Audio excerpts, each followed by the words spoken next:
You're a massage therapist or a body worker, and you have clients who absolutely love you. They tell you how great your massage is, but for some reason, they just kind of disappear and you don't see them for a very long time. Well, there's a solution for that. And it's actually a pretty simple one, but it took me a long time to figure out.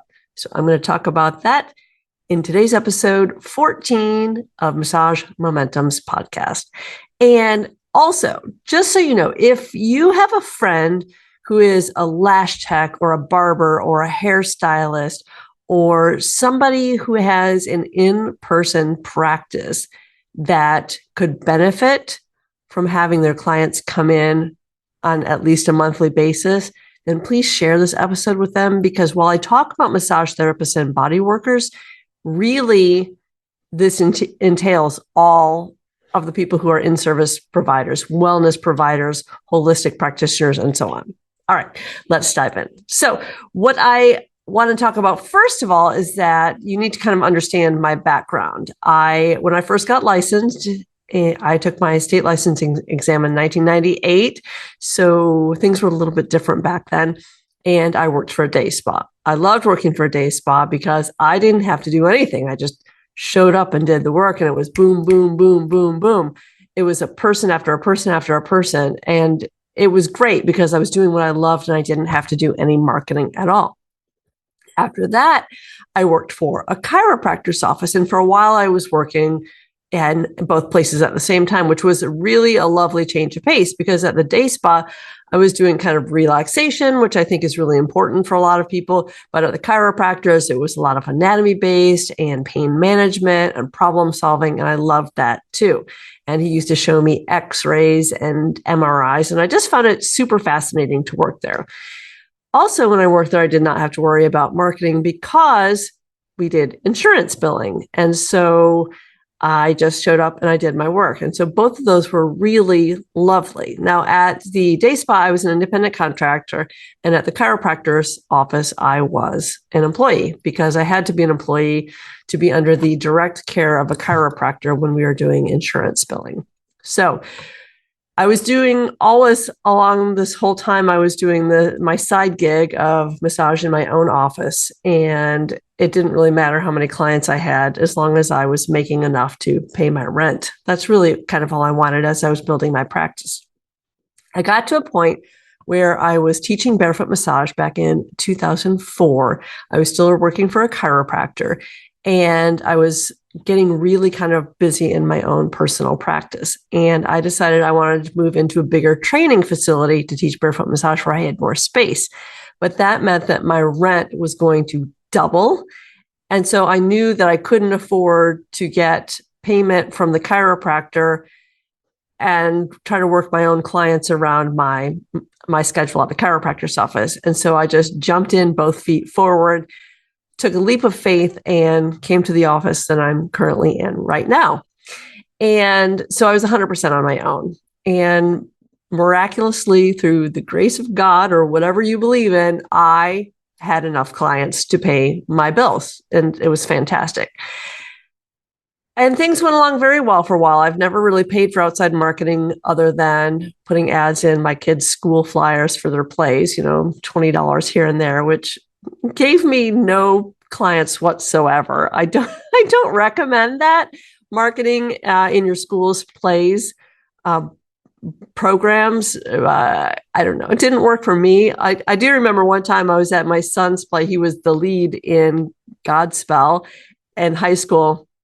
And I'd put out an ad, which I thought was a really good ad. And the people behind me were like, ooh, she does barefoot massage. That's weird. And I thought, this is not the place where my ideal clients hang out, but it was doing a good thing for the school. So I've never paid for personal ads, and other than these school plays, which did not work out for me at all, but I guess it was a charitable donation.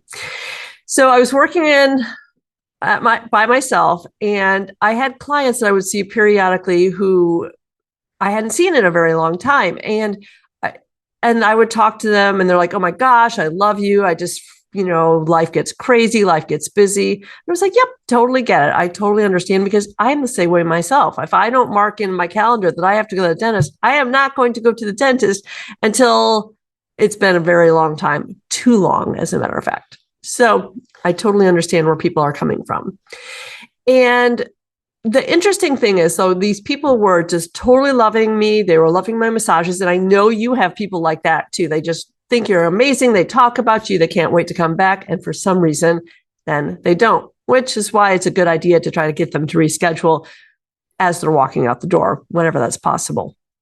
So there was a period of time where I had 3 clients that I had not seen in a very long time come in, and I hadn't seen one of them in like 6 months. One of them was like 9 months. One of them was like over a year, like 15 months or something like that.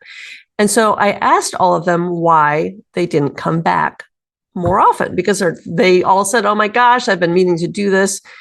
And they all said that they simply forgot. I was like, oh, interesting. Yes, life gets busy. You're just busy. You're crazy busy. We all forget things if they're not on the calendar. And at the time, I had been working on a back-end membership. I'm a co-founder for the Center for Barefoot Massage. We had a pro membership. This was in 2019. So, what happened in 2020. So I was creating this online membership. And it occurred to me after I had spoken with those 3 clients that, oh my gosh, this would totally work in my own practice. Why can I not take what I know for building an online course and translate that into my own personal practice? I bet that can work. And it did really much, much better than I thought. Now, before I get into some of the details, I want to remind you that most of us who are massage therapists are not what I call mathy people. You might have heard me say this before. I am certainly in that category as well. I have mentioned before, I have a TikTok that's pinned, a TikTok video that's pinned, and it says that I made $14,325 in my first year as a massage therapist in my membership. And that $14,325 was in addition to my regular income, which is fantastic. And a lot of people have saved this video. But let's go back to Mary Claire cannot do math very well. I actually did the math a couple of weeks ago, and I realized I actually made a lot more than $14,325, because that was the dollar amount that people were paying every single month when they came in. So I had 16 people for almost a year at $75 a month. And I think it was $1,200 or $1,400 a month. Again, math's not my thing. So whatever that works out to be. And then 15 of the 16 people stayed for 11 months. And so I just did the math, and that was that number. However, I did not take into consideration that almost all of those people upgraded. So they all paid, almost all of them paid an additional $35 to upgrade from an hour to an hour and a half massage, which means that I made over $20,000 that first year in my massage membership. And that's not even including tips, and almost everyone tipped me. So $20,000, that's awesome. And that was additional income. These people that joined my membership were not regular clients. And so that was $20,000 in additional income. And I started my membership in January of 2019. So I had it going for a year. And as I mentioned, almost everyone stayed for 11 months, which is insane that many people would join. I thought that I would get like 3 people who would join, and I got 16, and they all stayed. So I thought I was going to launch for the first time in January and then relaunch my membership in like March, but I didn't relaunch it again actually until this summer of 2023. So it's been almost 5 years, and I've only just this summer lost enough people that I felt comfortable relaunching my membership again. Okay, so what do you need to think about if you want to do a membership? Because you're probably thinking, ooh, I could use an extra $20,000 a year. Sorry, I bumped my desk. I could use an extra $20,000 a year. What would that do for you? Now, can I guarantee you're going to make an extra $20,000 a year? No, of course I cannot. However, that's pretty good money. And even if you can make an extra, say, $1,000 a month, what would that do for you? Would that give you peace of mind? Would you feel happier that you could pay your rent without any problems? Would you go on a vacation? What would you do with an extra $1,000 a month? Maybe you would just buy better groceries. They probably cost more than that anyway, now, don't they? So what you need to think about if you want to create a membership is you have to have policies and you have to have rules. Because I don't know about you, but I have this guy that always tries to get away with things. So he's the guy who will look at the cracks in any policy and try to take advantage of that. So for instance, when I used to about every other year provide a package discount, a discount, which I didn't do very often because I really don't like packages that much. I realized I would have to say, we'll call him Bob. What will Bob do? Bob will try to get away with this, that, and the other thing. So I would have to be very specific and say, this package is only good for up to 3 massages. You may only buy 1 package. You can share it if you want to, but you cannot buy 2 packages and use it again, because he would, quote unquote, buy one for his wife, knowing fully well that his wife did not want a series of massages from me. And then he'd say, oh, well, I bought it for my wife, so I guess I'll use it. No, you won't. So I had to get very good about creating policies and making sure that I mentioned the policies, that I made those very clear. And that's super valuable in your own massage practice as well. A lot of us who are massage therapists are healers, or we just want to help people. And so we're not really good at enforcing our policies and establishing boundaries. And this is very important for you, especially if you want to start a massage membership. So some of the things you want to start thinking about if you want to provide a membership to your clients is pricing. You have to have an incentive for clients to join. So do you want to discount your massage? You don't have to discount your massage, but you have to provide some sort of an incentive. So maybe your incentive is going to be like, you're going to add on cupping or hot bamboo or hot stone or a foot scrub, or maybe you're going to have a certain service available only for people who are members of your massage program, your massage membership program. What are you going to do for a cancellation policy? Are people going to be able to quit and join willy-nilly? I think that's not a good idea.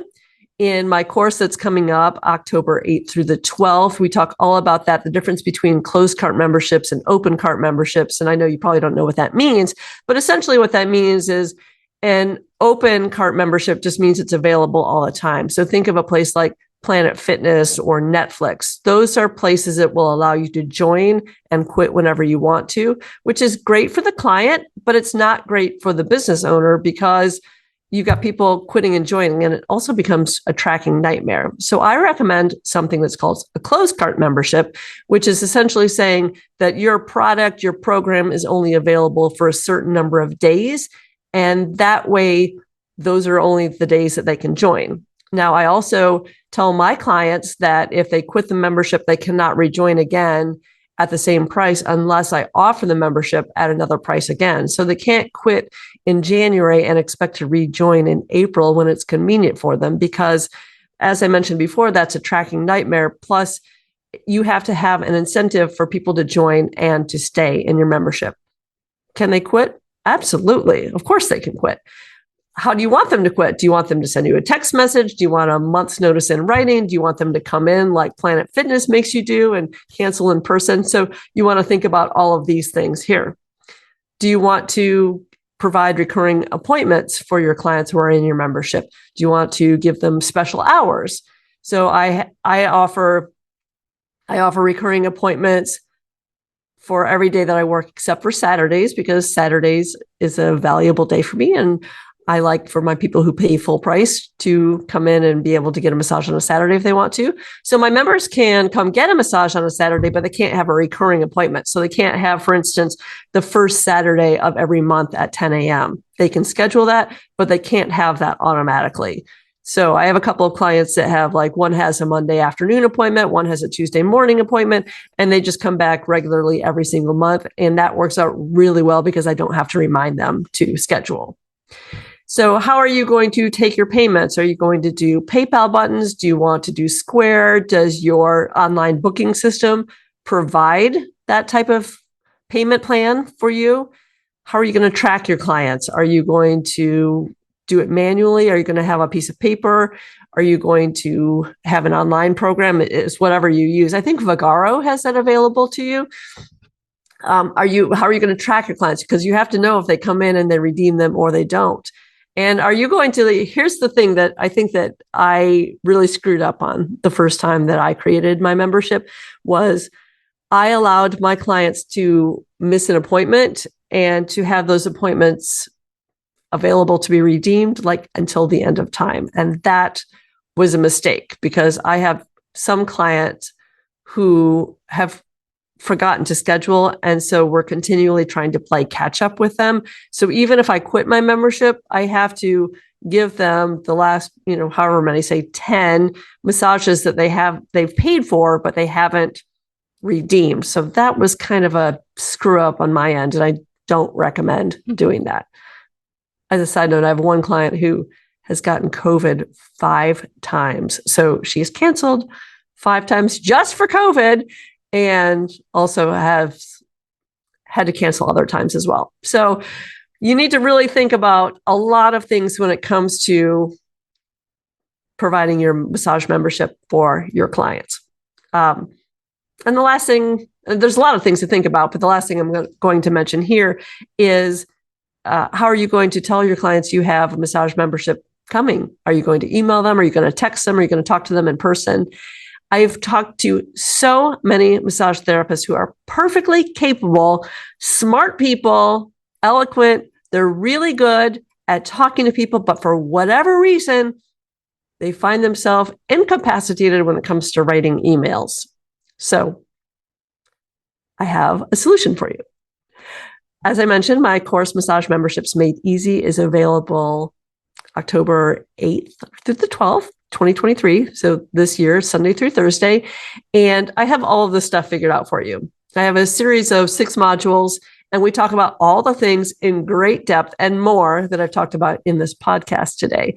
And we have email sequences for you. So pretty much everything is copy and paste. You can, of course, change everything to make it suit your needs, but I have a schedule. I have things to say. I've got, even for those of us like me who are non-mathy, we're non-techie, I've got all the things figured out for you. I've got downloads for you. If I've got Google documents that you can use, a tracking sheet, or if you can't use Google, I've got downloads that you can print so you can manually track if you don't have access to an online scheduling system that allows tracking. So we have all the things for you. Could you figure this out by yourself? Yeah, of course you could. I figured it out, but I've literally spent over 100 hours, maybe hundreds of hours working through the process of all the things that I think that you need to take into consideration. And if you'd like to save your time, because your time is valuable, you can use your time making money, right?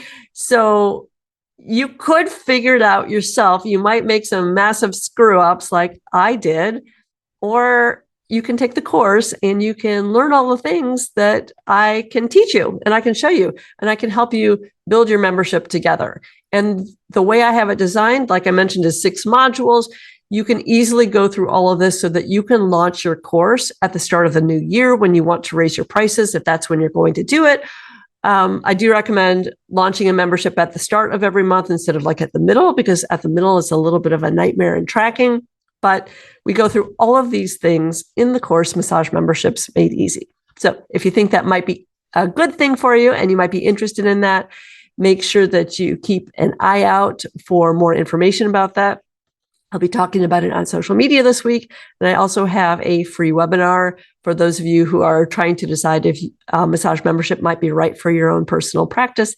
And that's available at massagemomentum.com. And that is where the course will be available as well, starting on Sunday afternoon or evening, whenever. I can't remember what time we have it scheduled for, but I think Sunday afternoon. So let me know if you have any questions. If you're here on YouTube, then make sure you just put something in the comment, or you can email me at hello@massagemomentum.com. And I look forward to hearing from you. And if you have any questions, like I said, let me know, because I want to help make your life easier. I want you to be able to do the thing that you love to do, which is massage. You just need to get your dang clients to come back more often. And I want to help you do that. So have a great afternoon. Take care of afternoon. I don't even know what time. I don't even know what time you're listening to this. I don't know why I said great afternoon. It's like 8:30 in the morning right now as I'm recording this. Anyway, I hope you have a wonderful day, and I will see you soon. Take care. Thanks for joining us today.